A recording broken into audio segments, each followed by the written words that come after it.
Bharat France के बीच Rafale M की deal पर साइन हो चुका है। आपको बता दें, भारत और फ्रांस के बीच 63,000 करोड़ की यह डील हुई है। सौदे के तहत भारत को अब 26 राफेल एम फाइटर जेट मिलेंगे। 4 डबल और 22 सिंगल सीटर विमान भारत खरीदेगा।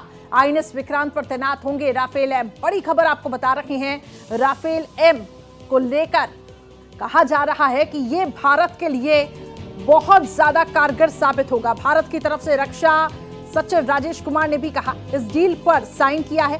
डील के तहत भारत फ्रांस से 22 सिंगल सीटर विमान, 4 डबल सीटर विमान खरीदेगा और ये विमान परमाणु बम दागने की क्षमता से लैस होंगे।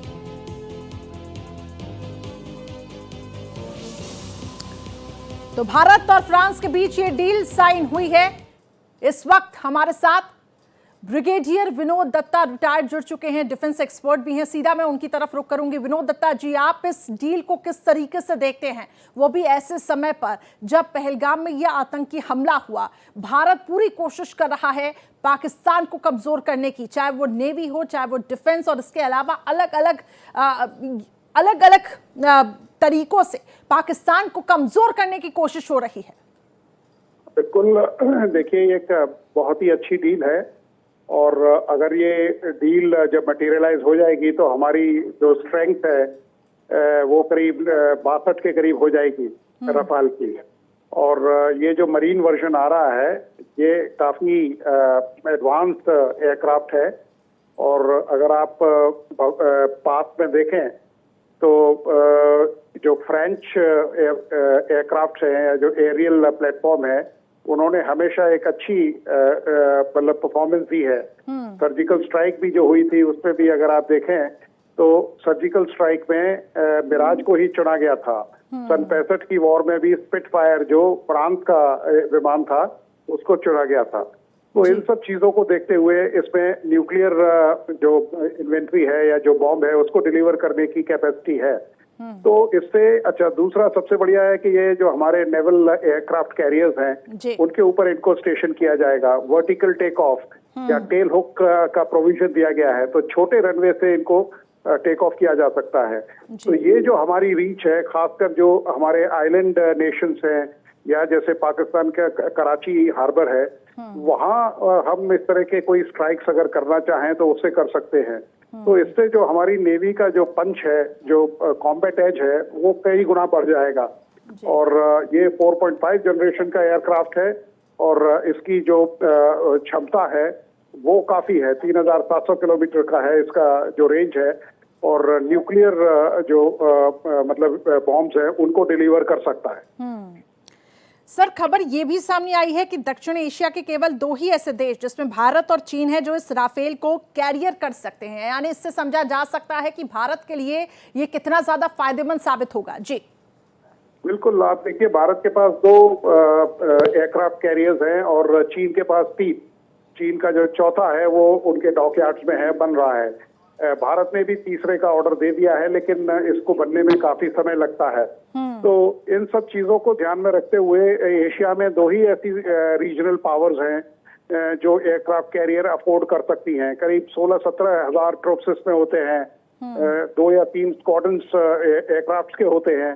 तो ये एक कॉस्टली वेंचर है और इससे जो आपकी ब्लू वाटर नेवी है उसकी कैपेबिलिटी इसमें काफी प्रखर रूप से निखर के आती है।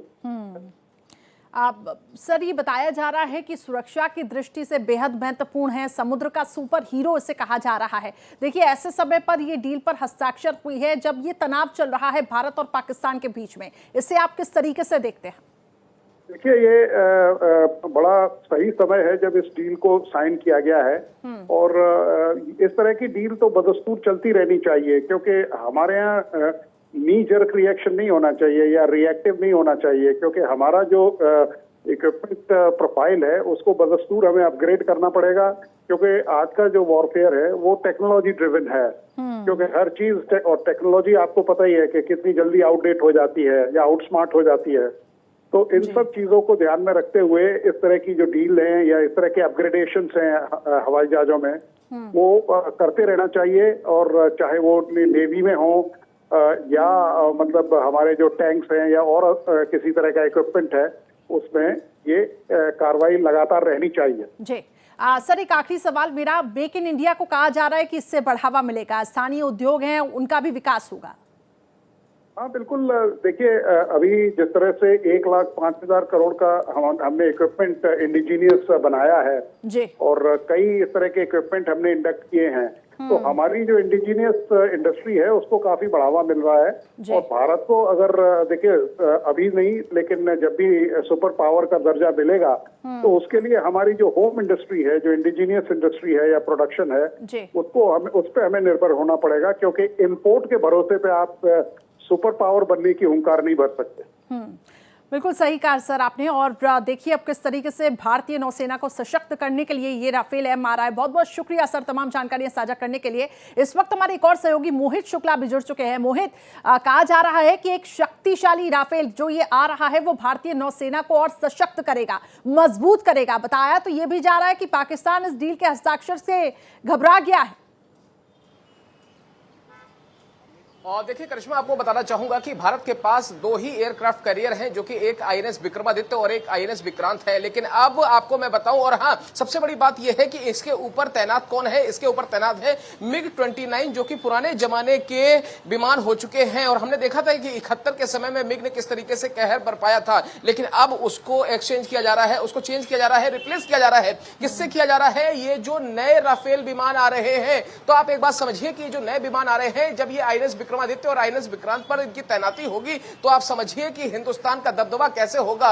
हिंदुस्तान के आसमान में करिश्मा करने के लिए ये विमान जब गरजेंगे, तो आप समझिए कि स्थिति क्या होगी। आपको पता होगा 2016 में जब 36 विमानों का सौदा हुआ था, तो उस वक्त हिंदुस्तान की स्ट्रेंथ कितनी ज्यादा बढ़ गई थी। तो पाकिस्तान के पास जो अमेरिका के F-16 है, उनको जवाब देने के लिए, टक्कर देने के लिए हमारे पास 36 राफेल विमानों का ऑर्डर हुआ था। ठीक उसी तरीके से मैं आपको बताऊं कि 63,000 करोड़ का यह सौदा होता है। और कब होता है? जब 23 तारीख को प्रधानमंत्री नरेंद्र मोदी की अध्यक्षता में सीसीएस की मीटिंग होती है। तो इस अहम मीटिंग में यह फैसला लिया जाता है कि अब भारत की जो आसमानी क्षमता है, जो करिश्माई ताकत है, उसको बढ़ाने के लिए ये राफेल विमान खरीदने बहुत जरूरी हो जाते हैं। और आज दिल्ली में यह बहुत बड़ा रक्षा समझौता हुआ है, जिस पर राजेश कुमार सिंह ने हस्ताक्षर किए हैं। और भारत को मिलने जा रहा है, क्या मिलने जा रहा है? ये राफेल विमान जो गरजेंगे, इनकी एक अपनी अलग क्वालिटी है। ये एलजीबी के मिसाइल से अटैक होंगे, ये इनके पास फास्टेस्ट टेक्नोलॉजी होगी, ये 2200 किलोमीटर प्रति घंटे की स्पीड से रफ्तार भर सकते हैं, ये पल में पलक झपकते ही अपने दुश्मन को नेस्ते नाबूद कर सकते हैं। एशिया के अंदर आप देखिए, चाइना के पास 3 एयरक्राफ्ट कैरियर है, भारत के पास 2 है। भारत ने एक और का ऑर्डर दे दिया है और चाइना के यहां भी एक बन रहा है। जैसे कि आपने रक्षा विशेषज्ञ से भी सुना, तो आप समझिए कि जब भारत के अंदर एयरक्राफ्ट कैरियर बढ़ेंगे, तो ऑब्वियस सी बात है, बहुत लाजिम बात है कि हमें बहुत जरूरत हो जाती है कि हमारे उन एयरक्राफ्ट कैरियर के ऊपर इन विमानों की तैनाती होना। और अगर आप थोड़ा सा समय मुझे और देंगी, तो मैं आपको खासियत बताऊंगा कि आखिरकार ये 63,000 करोड़ की डील यूं ही नहीं हो रही है। बिल्कुल मोहित, हम बिल्कुल सुनना चाहेंगे और अपने दर्शकों को भी हम लगातार बता रहे हैं कि ये आखिर भारतीय नौसेना को कितना सशक्त करेगा, समुद्री रक्षा में कितना महत्वपूर्ण योगदान ये निभाएगा। लेकिन इन सब के बीच एक चीज और भी है मोहित, जो मैं आपसे ये भी जानना चाहूंगी। एक तरफ पाकिस्तान है जो बार बार ये कह रहा है कि हम तो परमाणु हमला कर सकते हैं, ये पता है कि रिसोर्सेस उसके पास है नहीं, और किस तरीके से भारत अब हर चीज में कटौती करता जा रहा है। तो ऐसी सिचुएशन में जैसे ये डील साइन होती है, एक कड़ा संदेश वहां पर भी जाता है। जी मोहित। देखिए बिल्कुल आप सही कह रही हैं। पाकिस्तान का चाहे वो रक्षा बजट हो, उनकी चाहे जीडीपी हो, उनका चाहे डाटा हो, और चाहे उनके यहाँ बिकने वाला आटा हो, और चाहे उनके गाल पर वर्ल्ड बैंक का पड़ने वाला चाटा हो, हर तरफ से पाकिस्तान तो इस समय बेजार और बेजा नजर आ रहा है। यही वजह है कि वो डर रहे हैं कि हिंदुस्तान कहीं एक बार फिर से उनको ग्रे लिस्ट में ना डलवा दे।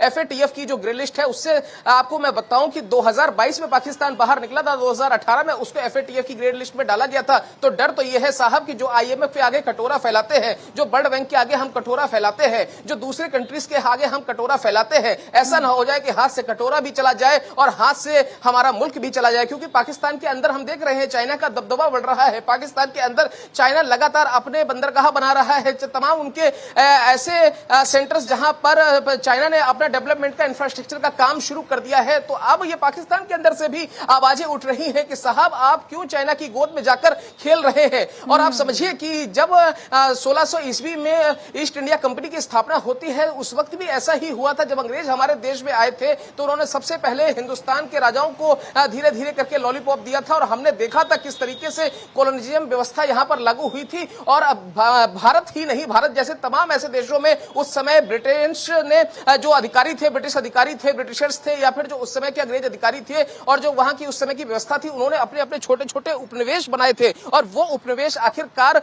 वो हमने देखा कि कैसे 400-400 साल तक, 200-200 साल तक तमाम ऐसे कॉलोनिज्म में ब्रिटिश का दबदबा रहा था, ब्रिटेन का दबदबा रहा था। यही वजह है कि चाइना के जिस तरीके से दबदबा पाकिस्तान के अंदर बढ़ रहा है। चाइना निवेश तो कर रहा है पाकिस्तान में, लेकिन पाकिस्तान को यह लगता है कि चाइना उसकी मदद कर लेगा और वो बच जाएगा, लेकिन ऐसा नहीं है, क्योंकि अब सभी देश जो है वो भारत के साथ खड़े हुए हैं। हालांकि चाइना की हमेशा एक डिप्लोमेटिक नीति रही है, लेकिन इस बार आतंक के खिलाफ उसको साथ नहीं मिलने वाला है। बहुत बहुत शुक्रिया मोहित तमाम जानकारियां साझा करने के लिए। तो एक बहुत बड़ी डील पर यह हस्ताक्षर हुआ है और भारतीय नौसेना इससे काफी सशक्त होगी।